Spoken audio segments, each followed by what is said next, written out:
Welcome to the Contemporary Music Centre's Salon and episode 4 for this new online series of our salon right across the summer months.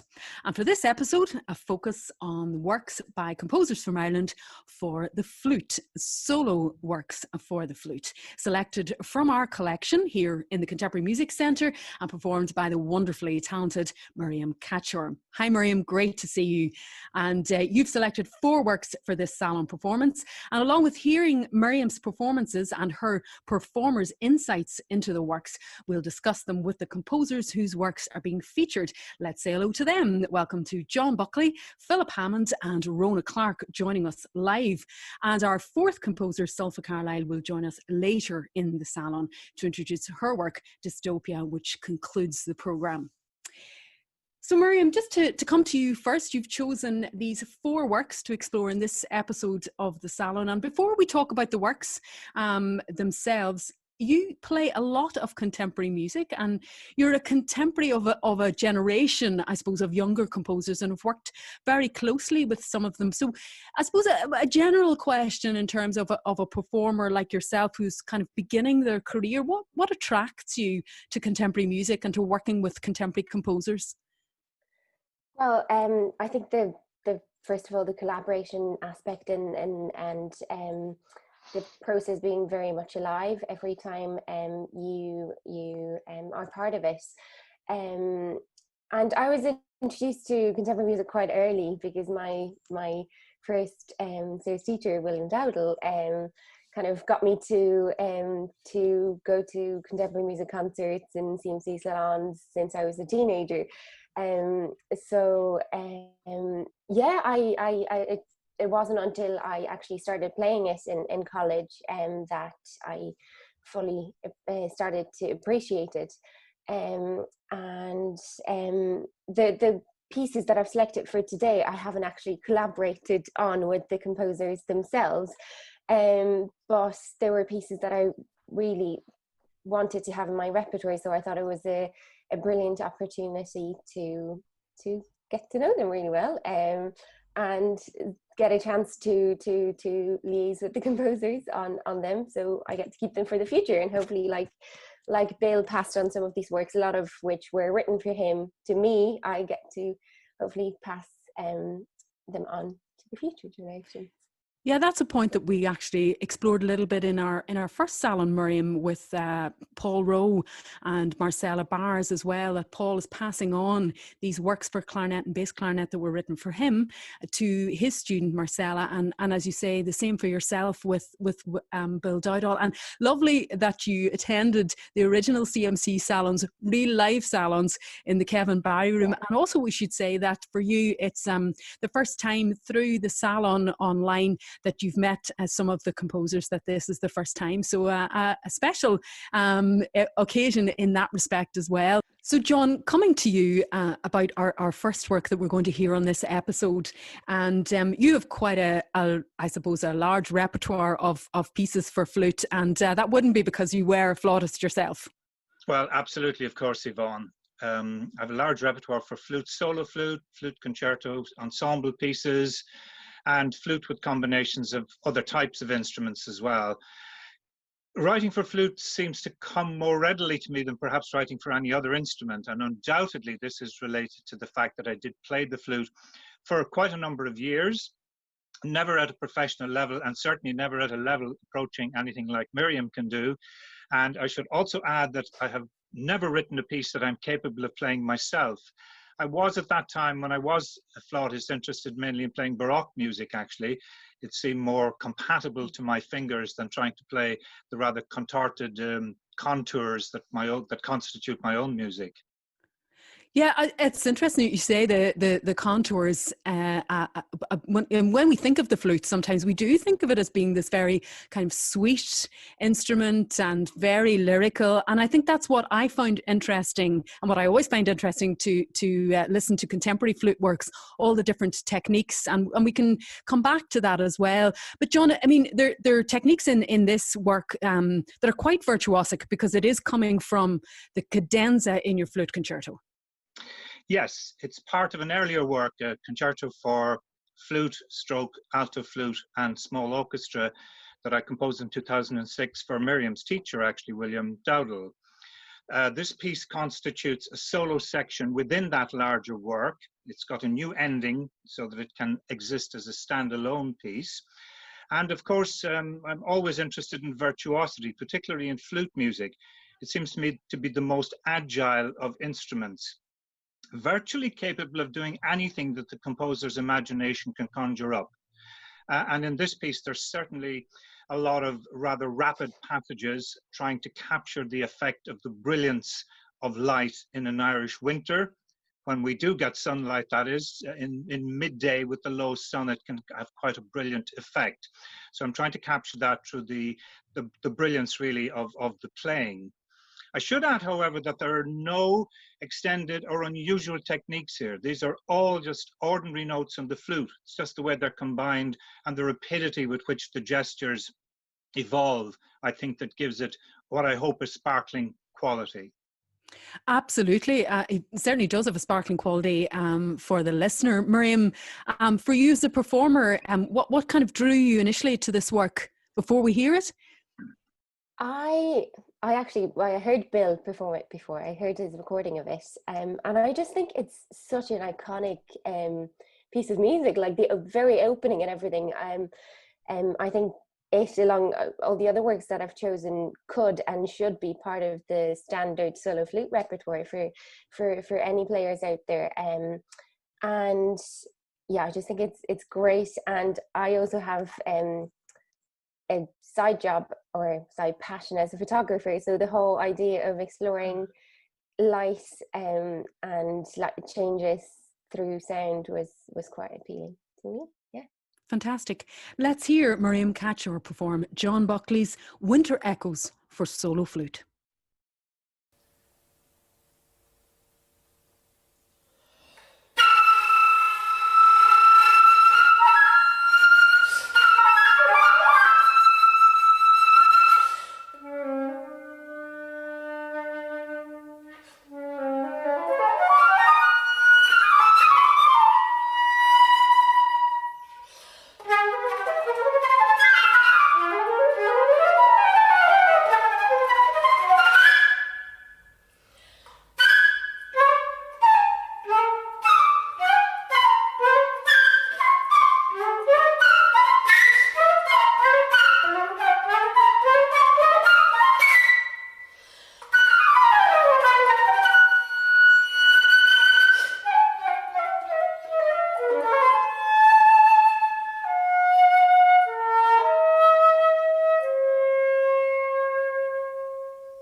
Winter Echoes for solo flute, completed in 2008 and performed there by Miriam Kaczor, who's featuring in this week's CMC Online Salon.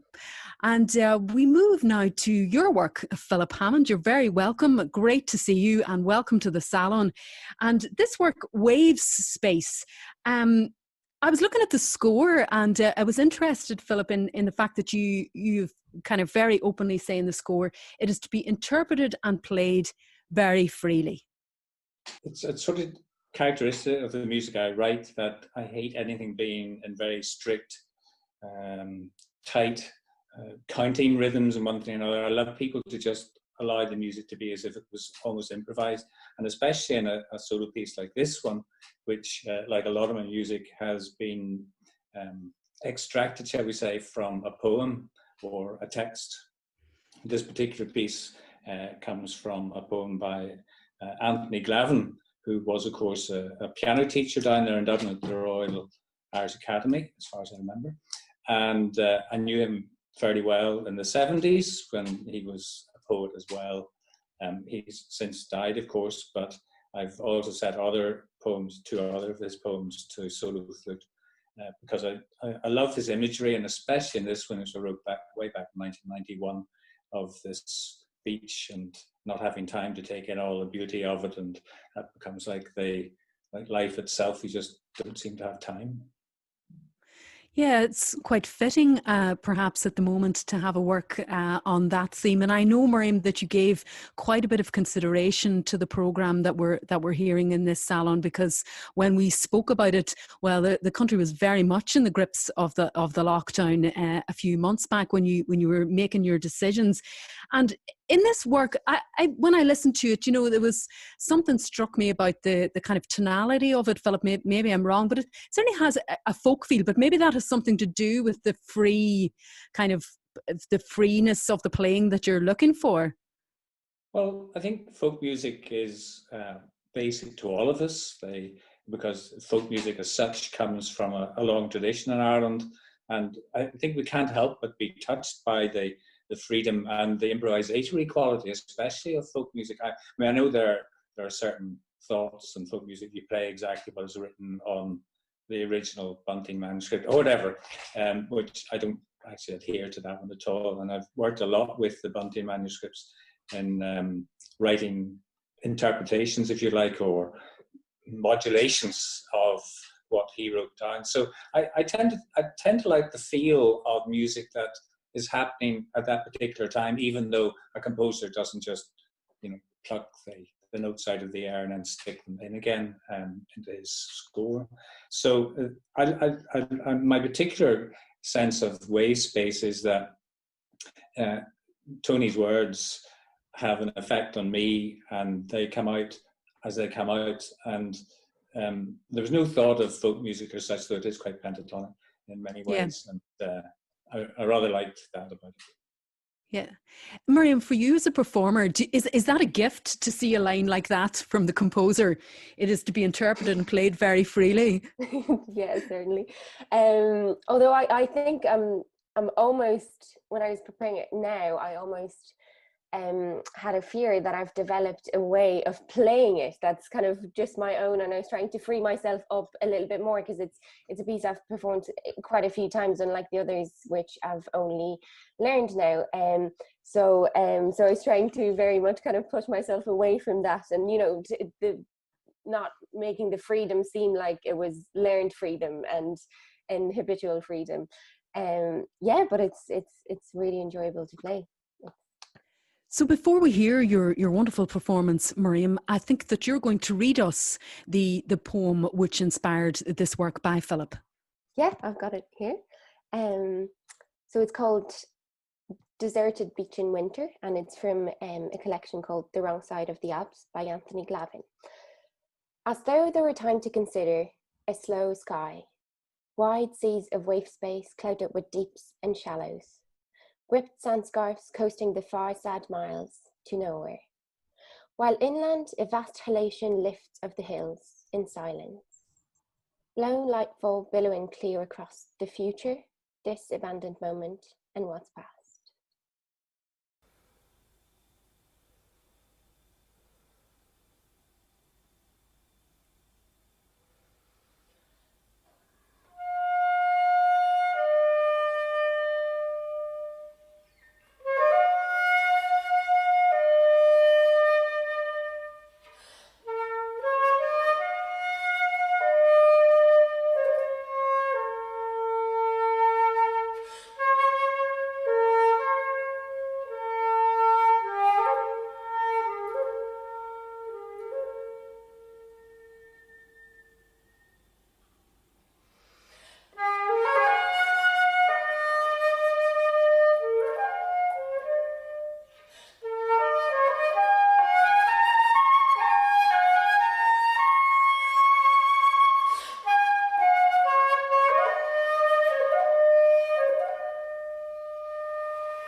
Wavespace from Philip Hammond, performed there by Miriam Kaczor, and that work from 1991.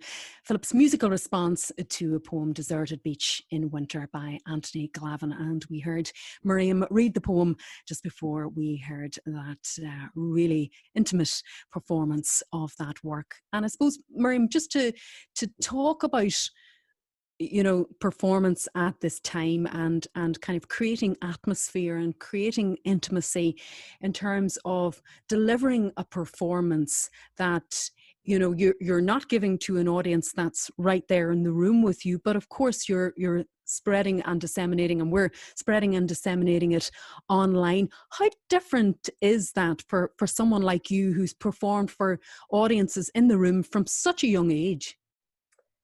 It's really tricky, actually, and even making the recordings, I often sort of try to imagine I'm somewhere else. I'm maybe on stage, but there's people around me. But I've been thinking about that a lot lately, and I think it's such a tricky thing to do for us, not only from the technical side of things, but I suppose no matter what I did in life, no matter what I chose to do in life, I think I would always appreciate music and I'd always listen to it and enjoy it. But I suppose why I chose to actually do it as a profession and spend my days in it is largely due to the fact that we get to interact with audiences and other musicians and create experiences that hopefully someone will be able to relate to and respond to emotionally. So it is quite a tricky time, but I try to sort of give the videos a little bit more of an immersive feeling with the lighting and everything. But yeah, I suppose that's how That's what you mean. You play a lot of chamber music. You've played with Kirkos and with other ensembles. So you know that's very difficult at the moment to not mix with your fellow performers. Especially, I think, as contemporary music is often a very experiential kind of process, because the setting is very important, the atmosphere and the whole sort of putting an event together is very immersive. So yeah, but there has been a lot of nice things, like exploring this solo music, because most of the pieces that I would have worked on in a collaborative manner would have been ensemble works that I can't go to right now. So it's there's a lot of good things about it too, and I'm glad to be preparing them to hopefully last for the future. Yeah, I'm delighted to hear you say that, so that you've kind of feel that through the salon works that you've added to your repertoire. Because I think before the lockdown, were you working very closely on Baroque music with the IBO? I still am, yes. Oh, great. Yeah, I kind of tried to juggle a few things at the same time. I suppose I'm interested because, you know, you often hear people, performers talk about the kind of, I suppose, performance practice symmetry, or for want of a better word, between Baroque and early music performance practice and contemporary music practice, particularly perhaps in the voice with the lack of vibrato, etc. Does playing contemporary music and Baroque music kind of feed into each other? I'm interested to know. Yes, I think so. It's kind of, had a great impact on each other, I think. I think the whole, like, first of all, the improvisation side of things is and freeing up and really kind of loosening up some parts of your playing is a big thing, but also approaching scores. And I suppose what we're taught and the whole sort of 19th century model in conservatoires is kind of reading music off the page as it's written, and very standard ways of interpreting it. So working with composers, it's kind of enlightening to see that sometimes what you see on the page through your eyes mightn't be exactly what a composer meant, or they and it's very much the music notation interpretation is kind of similar in early music and stuff. We sort of can't just play it as it is. We got to try and understand what's what's meant by it. But I think, especially in Ireland, there's a really great overlap of musicians, and a lot of IBO musicians also play with Crash, other contemporary ensembles, and even the my colleagues who come to work from England, they also really are involved in contemporary music. So I think it's a real kind of encouraging, really, really lively environment to be in. Absolutely. Rhona, can we bring you in at this point? And I've referred to the fact that, you know, when Miriam and I were discussing her performance on the Salon, and she was talking to me about what works she was thinking about, it was really in the thick of the lockdown, and she mentioned this work by you, Rhona, and this movement from your 4 pieces for solo flute, Take Time Out. And we had a little giggle, I think, on the phone, Miriam, when you mentioned it, because it did seem really, really apt for the times that we're in it. We've moved on a little bit, but Rhona, there was no world pandemic when you added this title to the 4th movement of your 4 pieces for solo flute, was there? No. And in fact, the pieces were set not really with the meaning of the poems in mind, but rather the rhythms and speech inflections, you know, giving ideas for material for pieces. So, or the kind of energy that is in the poem, you know, being reproduced musically. So originally, in fact, I called them 4 songs for solo flute, but people kept correcting me. I think they thought, she doesn't know that pieces for instrument. Don't call them songs. I gave in and called them pieces. Tell us about the poems, Rhona, and because are the 4 poems that are the titles of the 4 pieces, are they connected in any way? Well, just 2 of them are by, including this one, are by Maya Angelou. Take Time Out and Elegy are both by Maya Angelou. And there's one by Brendan Kennelly called Begin. And then the 4th one, oh yes, the 4th one is Hopkins, as Kingfishers Catch Fire.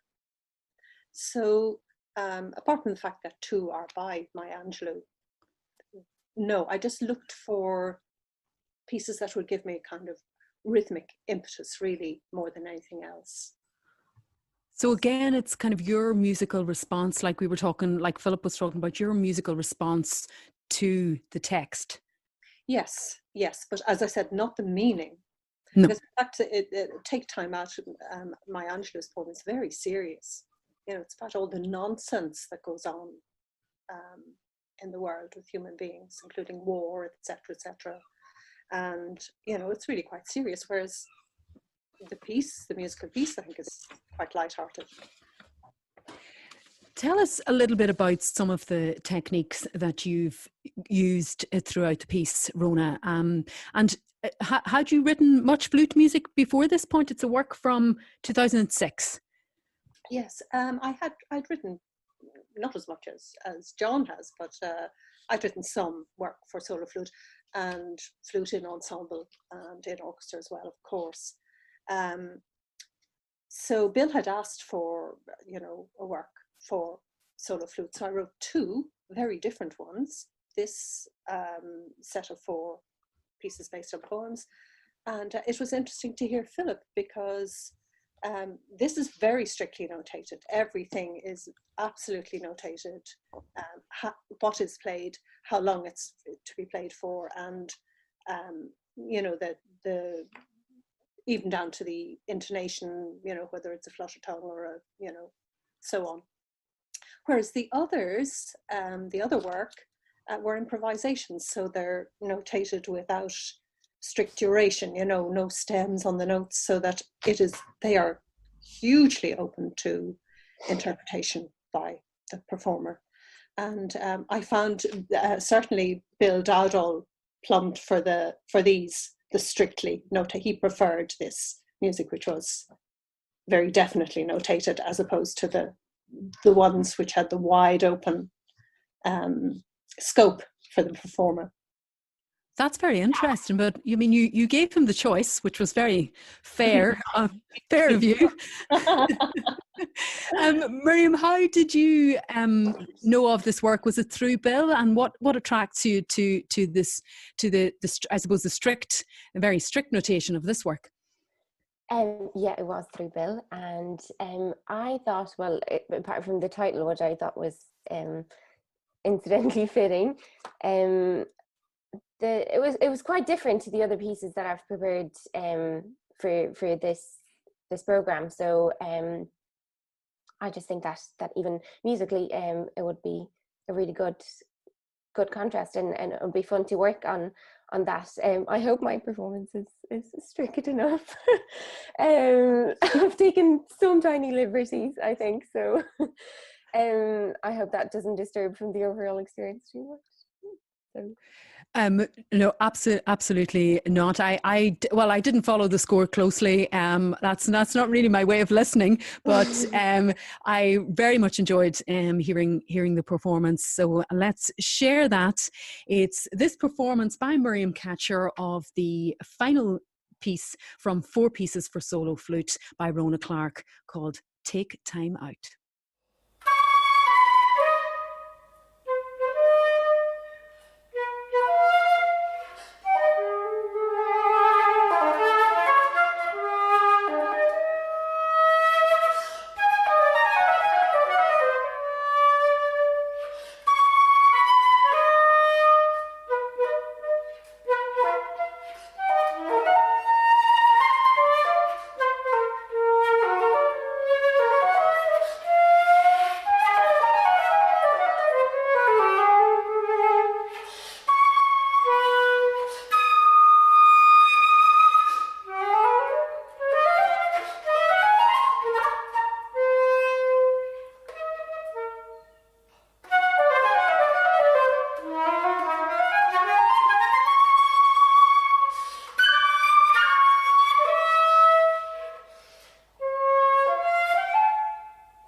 The 4th piece, Take Time Out, from Rhona Clarke's 4 Pieces for Solo Flute, performed for us in this episode of the CMC Salon by Miriam Kaczor. Miriam, we've come to the final work that you've chosen for this salon, and it's Solfa Carlile's Dystopia. There's lots of different sort of techniques being asked for right throughout this work, and different sections, moving from the forte to the piano, very abrupt movement, and then this beautiful lyrical section, which is totally kind of takes you by surprise after what's happened in the first section.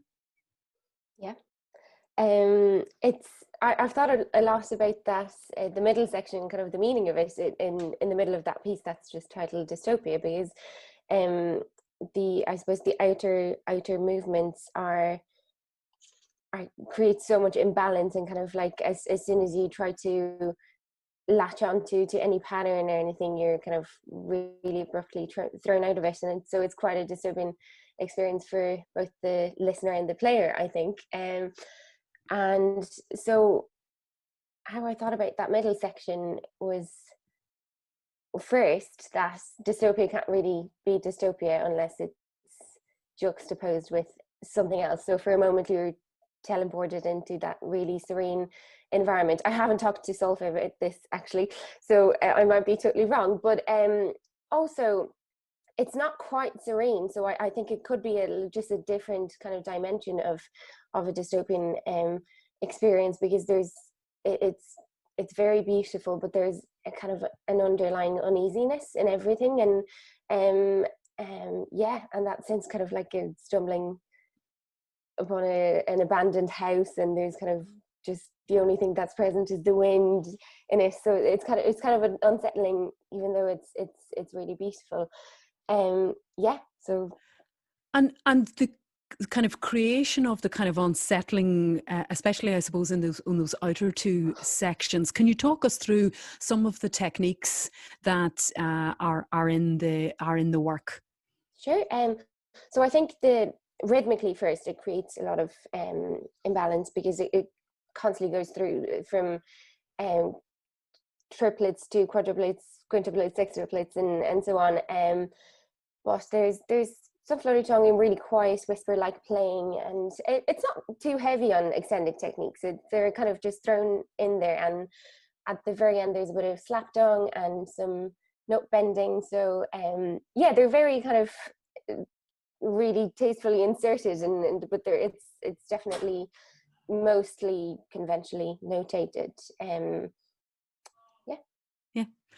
So let's hear from Solfa Carlile now about this work, and we asked her a few questions. Hello from Brisbane, Australia. My name is Solfa Carlile, and I'm the composer of Dystopia for solo flute.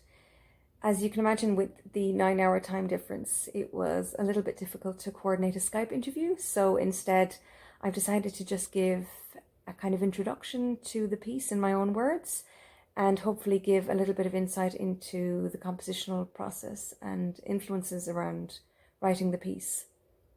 So just beginning with the title, Dystopia, for me means a kind of nightmare society that's run itself into the ground through oppression and corruption.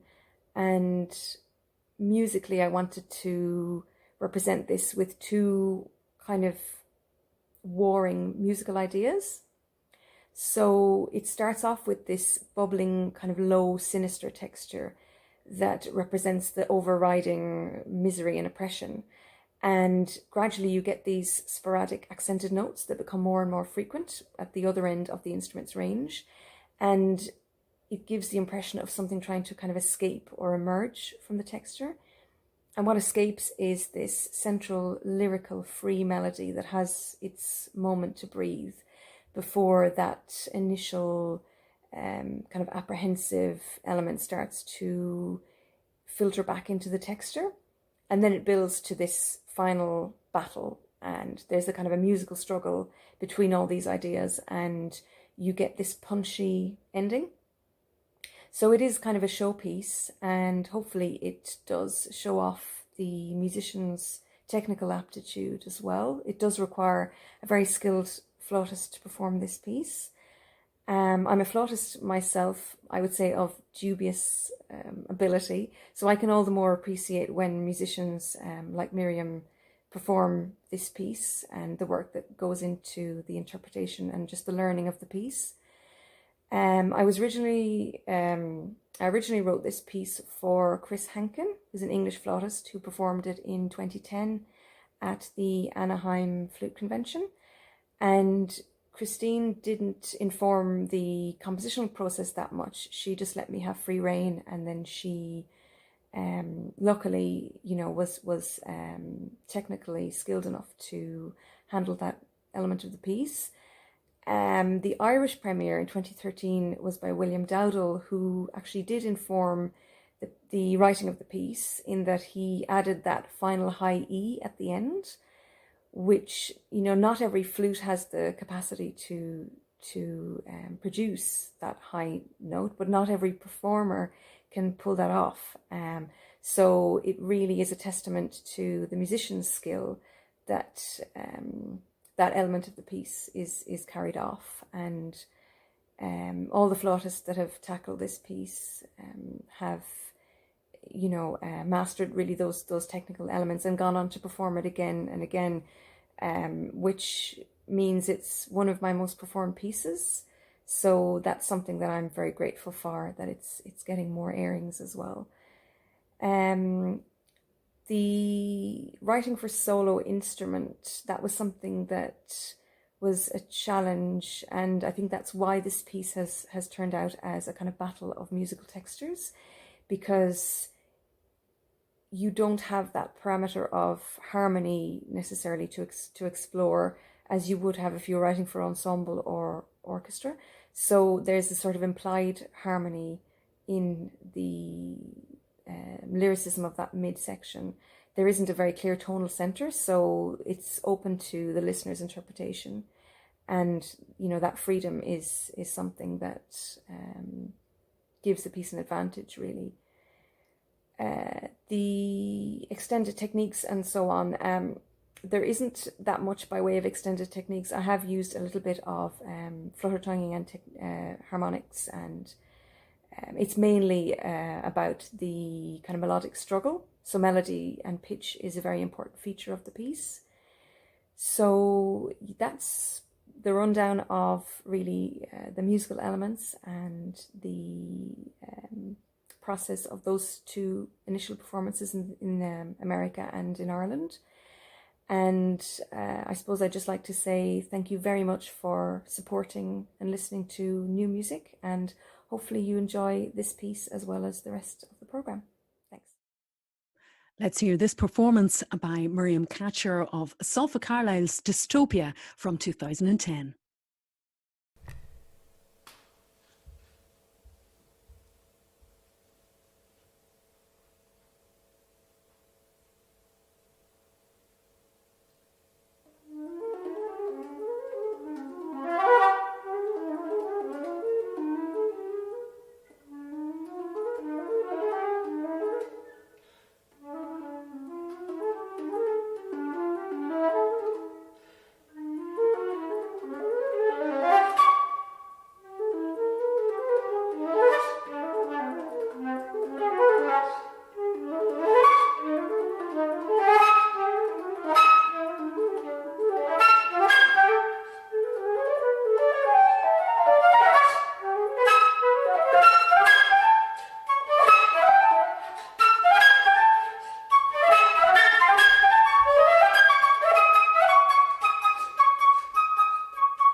Solfa Carlile's work for solo flute from 2010, Dystopia, in that performance by Miriam Kaczor. And it's been a celebration and I suppose a really big focus on the flute for our salon in this episode. Huge thanks to you, Miriam, for your wonderful playing and beautifully crafted videos of your playing that we've enjoyed right throughout this episode.